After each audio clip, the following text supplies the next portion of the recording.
കൂട്ടുകാരെ, ഇന്നൊരു ഉച്ചയൂണിൻ്റെ റെസിപ്പിയായിട്ടാണ് വന്നിരിക്കുന്നത്. കുറച്ച് ദിവസമായി വീഡിയോസൊക്കെ ഇട്ടിട്ട് ക്രിസ്മസിൻ്റെ അവധിയായത് കാരണമാണ് വീഡിയോസൊന്നും ഇടാതിരുന്നത്. അപ്പോൾ ഇന്നത്തെ ഉച്ചയൂണിന് എന്തൊക്കെയാണ് തയ്യാറാക്കിയെന്ന് നോക്കിയാലോ. അവിയലാണ് ആദ്യമേ വയ്ക്കുന്നത്. അതിൻ്റെ വേണ്ട സാധനങ്ങളൊക്കെ എടുത്ത് വെച്ചിട്ടുണ്ട്. മത്തങ്ങ, ഉരുളൻകിഴങ്ങ്, കുറച്ച് ചക്കക്കുരുവും ചീവക്കിഴങ്ങും എല്ലാം അരിഞ്ഞ് വൃത്തിയാക്കി വെച്ചിട്ടുണ്ട്. ഇനി നമുക്ക് ആവശ്യത്തിന് വെള്ളം ഒഴിച്ച് വേവിക്കാനായിട്ട് വെക്കാം. അതിന് വേണ്ട അരപ്പും തയ്യാറാക്കാം. തേങ്ങയും ജീരകവും മഞ്ഞൾപ്പൊടിയും കൂടെ മിക്സിയിൽ ആദ്യമേ ഒന്ന് അരച്ചെടുത്തു. അതിലേക്ക് പിന്നെ ഒരു സ്പൂൺ കടുകും ഇത്തിരി ചെറിയ ഉള്ളിയും കറിവേപ്പിലയും പച്ചമുളകും കൂടെ ചേർത്ത് ഒന്നുകൂടെ ഒന്ന് കറക്കി എടുത്തിട്ടുണ്ട്. കണ്ടേ, പച്ചക്കറിയൊക്കെ വെന്ത് കഴിഞ്ഞപ്പോൾ അതിലേക്ക് അരപ്പ് ചേർത്ത് കൊടുത്തു. പിന്നെ കുറച്ച് കറിവേപ്പിലയും വെളിച്ചെണ്ണയും കൂടി ഒഴിച്ചെടുത്താൽ നമ്മുടെ അവിയൽ റെഡി ആയിട്ടുണ്ട്. പിന്നെ നമ്മളൊരു പരിപ്പ് തയ്യാറാക്കിയിട്ടുണ്ട്. പരിപ്പിന് വേണ്ട ചെറുപയർ എടുത്ത് വെച്ചിട്ടുണ്ട്. അത് നമുക്കൊന്ന് പാനിലിട്ട് വറുത്തെടുക്കാം. ഒന്ന് ചൂടായി കഴിയുമ്പോൾ തണുക്കാനായിട്ട് മാറ്റി വയ്ക്കാം. തണുക്കുമ്പോൾ നമുക്കത് മിക്സിയിലൊന്ന് പൊടിച്ചെടുക്കാം. പിന്നെ കഴുകി വൃത്തിയാക്കി അത് കുക്കറിലേക്ക് ഇട്ട് കൊടുക്കുന്നുണ്ട്. ആവശ്യമുള്ള വെള്ളം ഒഴിച്ച് വെച്ച് നമുക്ക് വേവിക്കാനായിട്ട് വയ്ക്കാം. കൂട്ടത്തിൽ ഞാൻ കുറച്ച് ചെറിയ ഉള്ളിയും പച്ചമുളകും കൂടെ ചേർത്ത് കൊടുക്കുന്നുണ്ട്. ചെറിയ ഉള്ളി വേണ്ടാത്തവർ ചേർക്കേണ്ടതില്ല.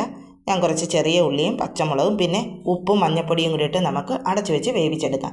2-3 വിസിൽ കേൾക്കുമ്പോൾ തന്നെ പരിപ്പ് വെന്ത് കിട്ടും.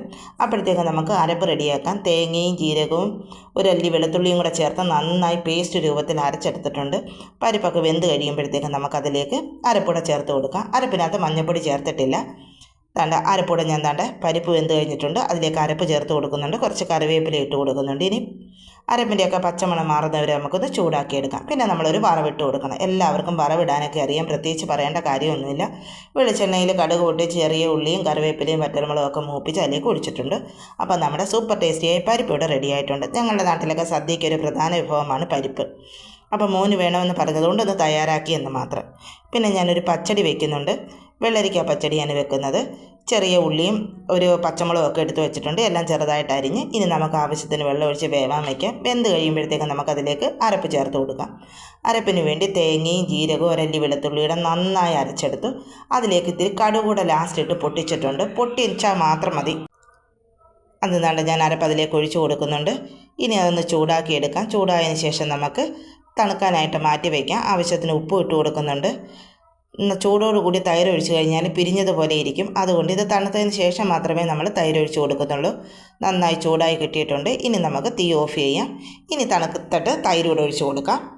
1 കപ്പ് തൈരാണ് ഞാൻ എടുത്ത് വെച്ചിരിക്കുന്നത്. ഞാൻ അതും കൂടെ അതിലേക്ക് ഒഴിച്ച് കൊടുക്കുന്നുണ്ട്. അപ്പോഴത്തേക്ക് ഞാൻ വറവിടാനും എടുത്ത് പാത്രം അടുപ്പിലിട്ട് വെച്ചിട്ടുണ്ട്. അതിലേക്ക് വെളിച്ചെണ്ണ ഒഴിച്ച് കൊടുത്ത് കടുകിട്ട് പൊട്ടിച്ച് ചെറിയ ഉള്ളിയും മറ്റമുളകും കറിവേപ്പിലയൊക്കെ മൂപ്പിച്ച് അതിലേക്ക് ഒഴിച്ച് കൊടുക്കുന്നുണ്ട്. അപ്പം നമ്മുടെ പച്ചടി ഇവിടെ റെഡി ആയിട്ടുണ്ട്. സൂപ്പർ ടേസ്റ്റിയായ നമ്മുടെ പച്ചടി ഇവിടെ റെഡിയാണ്. വെള്ളരിക്ക പച്ചടി ഇങ്ങനെ ഒന്ന് തയ്യാറാക്കി നോക്കുക. എല്ലാവരും മിക്ക വീടുകളിലും ഇങ്ങനെ തന്നെ ആയിരിക്കും തയ്യാറാക്കുന്നത്. ഞങ്ങളുടെയൊക്കെ നാടുകളിൽ ഇങ്ങനെയാണ് തയ്യാറാക്കുന്നത് വെള്ളരിക്ക പച്ചടി. അപ്പോൾ ഒന്ന് ട്രൈ ചെയ്ത് നോക്കണേ ഇങ്ങനെയും. പിന്നെ ഇനി ഒരു ചിക്കൻ്റെ ഫ്രൈ ആണ് തയ്യാറാക്കുന്നത്.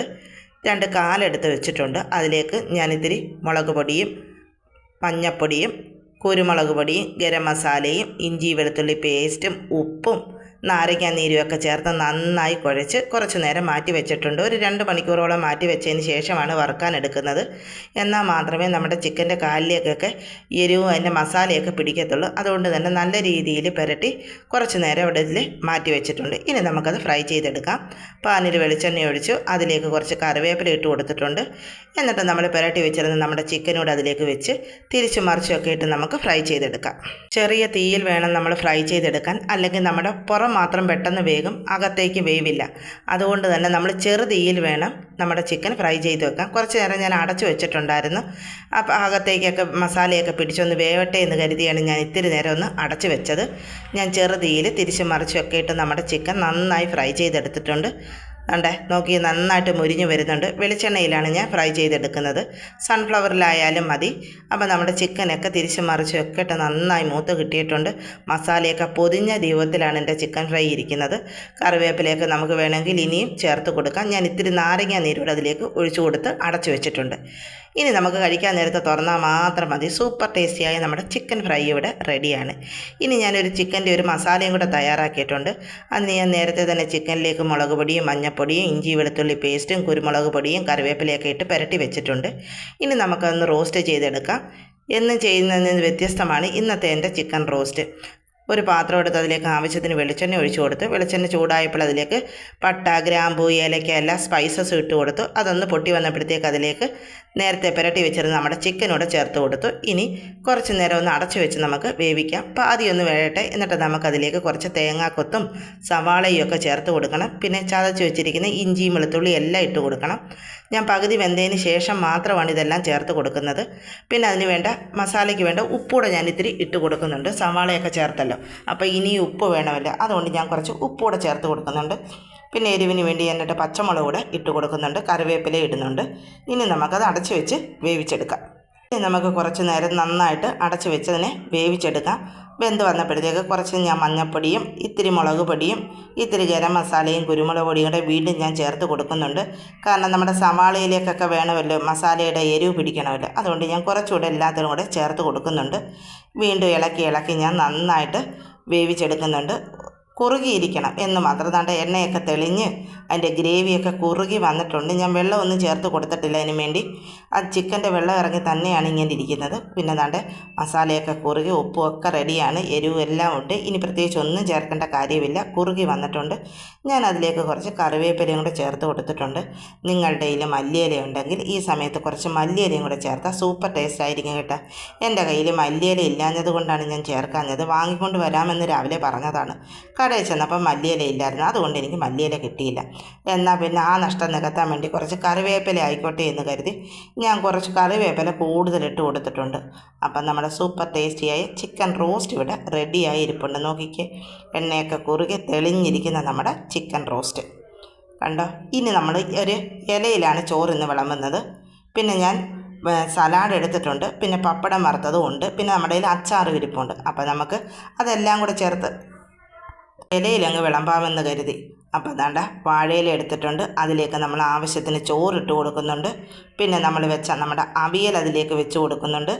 പിന്നെ അവിയൽ കുറുകിയിരിക്കുന്നുണ്ട്, നമ്മുടെ വെള്ളമൊന്നും ഇല്ലാത്ത അവിയലാണ്. പിന്നെ സദ്യയിലാണല്ലോ, അതുകൊണ്ടാണ് വെള്ളമൊന്നും ഇല്ലാതെ വറ്റിച്ച് വെച്ചിരിക്കുന്നത്. പിന്നെ നമ്മുടെ പച്ചടി വെച്ചിട്ടുണ്ട്. പിന്നെ ഇരുമ്പിപ്പുളി അച്ചാറാണ്, അതും ആവശ്യത്തിന് വെച്ചിട്ടുണ്ട്. പിന്നെ നമ്മൾ സലാഡ് എടുത്തിട്ടുണ്ട്. സവാളയും തക്കാളിയും പച്ചമുളകും കറിവേപ്പിലയൊക്കെ തൈരും ഒക്കെ ഒഴിച്ച് നമ്മൾ സലാഡ് എടുത്തിട്ടുണ്ട്, അതും ആവശ്യത്തിന് വെച്ച് കൊടുക്കുന്നുണ്ട്. പിന്നെ നമ്മുടെ ചിക്കൻ റോസ്റ്റ്, നല്ല പെരണ്ടിരുന്ന നമ്മുടെ ചിക്കൻ്റെ റോസ്റ്റ്.